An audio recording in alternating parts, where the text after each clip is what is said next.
In the spring of 1943, the tide of World War II turned dramatically. The Afrika Korps surrendered in North Africa, and with it came an unexpected problem for the Allied forces. What to do with hundreds of thousands of prisoners of war? Archival footage. Liberty ships at sea. German POWs being led to transport. Among the captured were not just soldiers, but auxiliary personnel, nurses, radio operators, and support staff. Women who had served the Third Reich now found themselves prisoners of war, their futures uncertain. Britain was overwhelmed. They had housing shortages, food shortages, and simply no space for the massive influx of prisoners. So they made an unusual request to the United States. Take our POWs.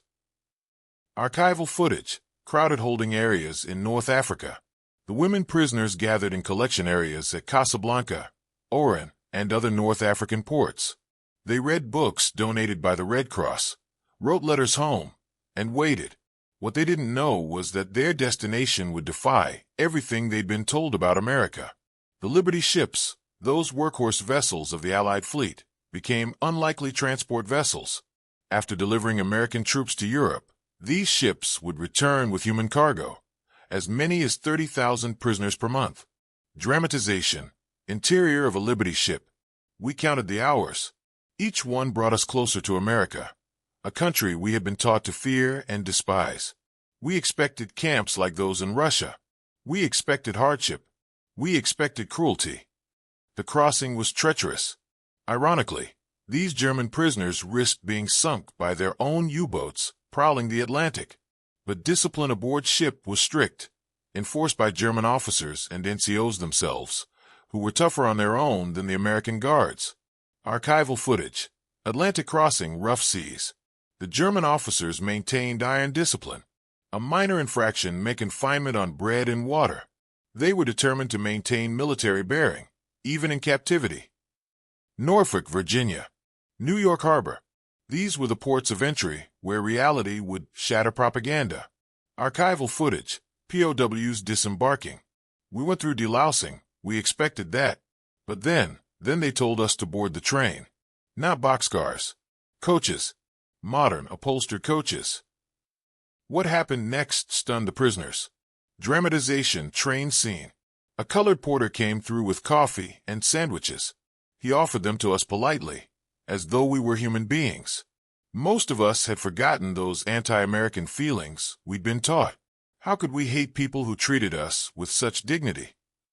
As the trains rolled through Virginia and Kentucky, the prisoners pressed their faces against windows, witnessing an America that contradicted everything they'd been told. Archival footage. American countryside. 1940s prosperity. The abundance. Automobiles everywhere. Towns that weren't bombed. Fields full of crops. We had been told America was suffering, that they were on the brink of collapse. It was all lies. The Geneva Convention required equal treatment, and America largely followed it. Not out of weakness, but out of strategic calculation. They wanted reciprocal treatment for American. The prisoners were paid for their labor, American military wages. They could shop at camp canteens, buy cigarettes, read books. They worked on farms where respect, even friendship, grew between prisoners and farmers. Archival footage. POWs working in fields, interacting with American farmers. For female POWs, the experience was particularly jarring. In camps across America, from Texas to California to Virginia, they discovered a nation that defied their expectations at every turn. Archival footage. POW camps, daily life. We lived better than German civilians at home. We had enough food. Medical care. We could write letters. We watched movies. Some of us couldn't reconcile this with what we'd been taught about the enemy. Many female POWs were shocked to see American women working in factories, driving cars, living independently.